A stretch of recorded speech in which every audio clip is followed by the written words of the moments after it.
अभिवादन स्वीकार कीजिए ब्रजेश मिश्रा का और आप देखना शुरू कर चुके हैं द डिबेट। बहन भाइयों, उत्तर प्रदेश में जबरदस्त बारिश है, बारिश ही बारिश है, भयंकर बारिश है और इतनी बारिश है कि उत्तर प्रदेश का तकरीबन 1/3 हिस्सा डूबा हुआ है। गंगा और यमुना में ऐसी बाढ़ बहन भाइयों 1 दशक के बाद देखी गई है और ये बाढ़ इतनी भयावह है कि लाखों लोगों को विस्थापित होना पड़ा है।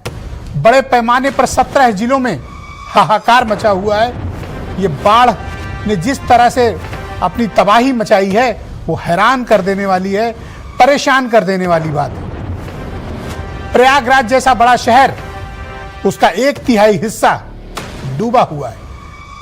प्रयागराज नॉर्थ का इलाका तो पूरी तरह से डूबा हुआ है। लोगों को अपना घर छोड़ना पड़ा। जिसके 2 तल के मकान थे, पहला तल डूब चुका है।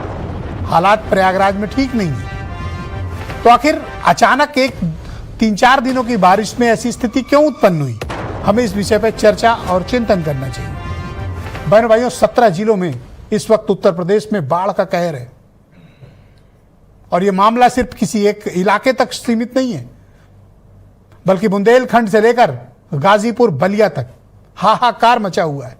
इन 17 जनपदों में, जो फतेहपुर से शुरू होते हुए हमीरपुर से होते हुए शुरू करिए, हमीरपुर, फतेहपुर, बांदा, कौशाम्बी, प्रयागराज, चंदौली, मिर्जापुर, वाराणसी, हालत खराब है।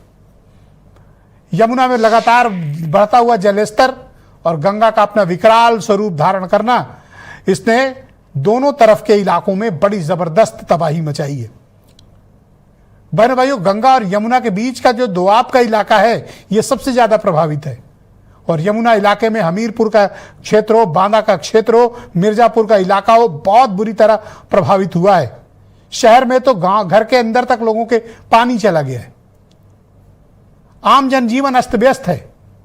जब पानी भरा है तो जो रोजमर्रा की जरूरत के सामान भी उपलब्ध नहीं है, बिजली भी नहीं आ रही है। लोग कैसे और किन संकटों के बीच अपना जीवन गुजार रहे होंगे, जहां मोबाइल भी उनको चार्ज करने के लिए कोई जुगाड़ नहीं है। मुझे डाउट है इस बात की, शंका है इस बात की कि लोग उन इलाकों में, ये लोग डिबेट देख भी पा रहे होंगे कि उनके हक की लड़ाई हम लोग लड़ रहे हैं, शायद वो देख भी नहीं पा रहे होंगे। 17 जनपदों के हालात बहनों भाइयों ठीक नहीं है। आखिर क्या हुआ 3 दिन के भीतर कि हालात इतने बिगड़ गए? और अगर हालात का हमने असेसमेंट किया होता तो क्या यह स्थिति उत्पन्न होती? क्या कारण है कि प्रयागराज जैसे शहर में जब यह दावा किया गया था कि यहां पर विकास की गंगा बहाई गई है, यहां पर ऐसे डेवलपमेंट के काम हुए हैं और ऐसी व्यवस्थाएं हुई हैं कि अब प्रयागराज को कभी बाढ़ की स्थिति का से 2-4 नहीं होना पड़ेगा। बहनों भाइयों, सब डूबा हुआ है। वो दावे हवाई निकले, वो कोरी बातें निकली। प्रयागराज नॉर्थ का इलाके में तो हाहाकार है। प्रशासन को नावें चलाकर लोगों को रेस्क्यू करना पड़ रहा है। मिर्जापुर में हालात ये हैं कि 15 किलोमीटर दूर तक के इलाके डूब चुके हैं यमुना के। चंदौली की स्थिति हो, बलिया की स्थिति हो, गाजीपुर की स्थिति हो, फतेहपुर की स्थिति हो, कौशाम्बी के हालात हो। बहनों भाइयों, बाढ़ ने उत्तर प्रदेश में इस बार जो भयानक तांडव रचा है, हमने कल्पना भी नहीं की थी। आपदा की स्थिति में हमारे पास आकस्मिक तैयारियां क्या हैं? एनडीआरएफ के पास, एसडीआरएफ के पास क्या तैयारियां हैं? बहन भाइयों, जिन इलाकों में बाढ़ आई हुई है, जरा उन इलाकों के लोगों से अगर एक बार कोई बात करे तो उनकी पीड़ा आपको समझ में आएगी। मैं चाहता हूं कि आप एक पूरे उत्तर प्रदेश की इन 17 जनपदों से हमने आपके लिए एक रिपोर्ट तैयार की है। मैं चाहता हूं कि वो रिपोर्ट आप देखें। उस रिपोर्ट के देखने के बाद हम इस डिबेट को आगे बढ़ाएंगे।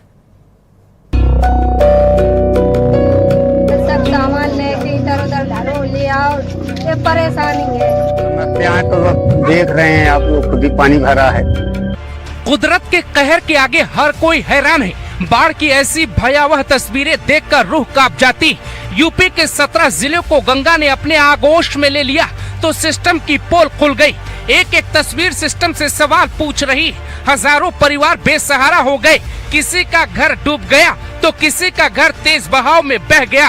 प्रयागराज में हाथों में बच्चे को उठाए ये मां नाला पार कर रही तो उधर दारोगा जी के लिए ये बाढ़ तमाशा बन गई। प्रयागराज से लेके बुंदेलखंड तक हाहाकार मचा है। बारिश और बाढ़ के बीच सियासी तूफान अपना काम कर रहा है।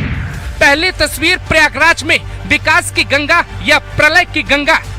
बाढ़ में ये तस्वीरें प्रयागराज की हैं। गंगा और यमुना खतरे के निशान से ऊपर बह रही। 6 महीने पहले जहां महाकुंभ में जन सैलाब था, आज वहां बाढ़ के कारण जल सैलाब है।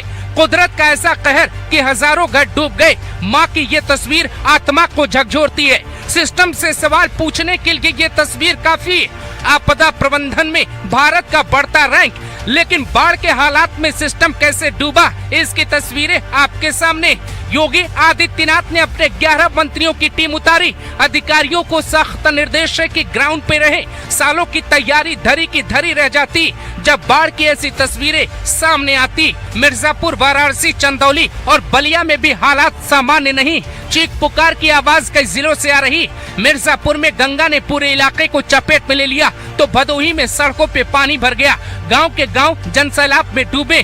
प्रयागराज से मिर्जापुर तक, गाजीपुर से भदोही तक भारत समाचार की टीम चप्पे चप्पे पर तैनात। देखिए कैसे जनता ने सिस्टम की पोल खोल दी। ये महाकुंभ का वो इलाका होता था जहाँ पर सेक्टर 7 और 8 यहाँ पर बना हुआ था, लेकिन पूरी तरीके से जल में समाहित हो चुका है। पूरी तरीके से जो लोग अब गांव से और शहर की ओर जा रहे हैं, जिनको दूध लेके जाना है, जो गाड़ियां हैं उसको नाव के ऊपर है, उसके बाद वो भी वहीं मौजूद है। लेकिन बाढ़ पर सियासत का सैलाब, अखिलेश ने उठाए सवाल। अखिलेश यादव ने महाकुंभ के दौरान 20,000 करोड़ के विकास पे सवाल उठाए। वाराणसी में हर घाट जलमग्न हो चुके। बाढ़ का कहर सबसे ज्यादा प्रयागराज, फतेहपुर, भदोही, वाराणसी, गाजीपुर, चंदौली और बलिया में देखा जा रहा। बिजली न आने और बीमारी का खतरा बढ़ जाने से हर कोई हैरान है। योगी के मंत्री लंच बांटने के लिए मैदान पे उतरे, खुद स्वतंत्र देव सिंह भी मैदान में। लेकिन सवाल है, सिस्टम तब क्यों जागता है जब बाढ़ में हजारों परिवारों की सरकार से उम्मीदें बह जाती। द डिबेट में आज का सबसे बड़ा सवाल, लाखों लोग विस्थापित, बाढ़ आती है तो सरकारी इंतजाम क्या है। बाढ़ आने और बर्बादी की तस्वीरों के बीच मदद के लिए कौन सा सरकारी सिस्टम है। जिन परिवारों का घर बह गया, सरकार उनके लिए क्या करेगी। सरकार सपा की हो या बीजेपी की, बाढ़ और आपदा के असर को कम करने के लिए क्या सिस्टम है।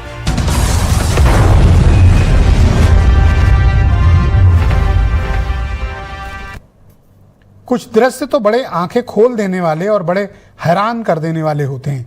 बहनों भाइयों, आज की इस परिचर्चा को आगे बढ़ाएंगे।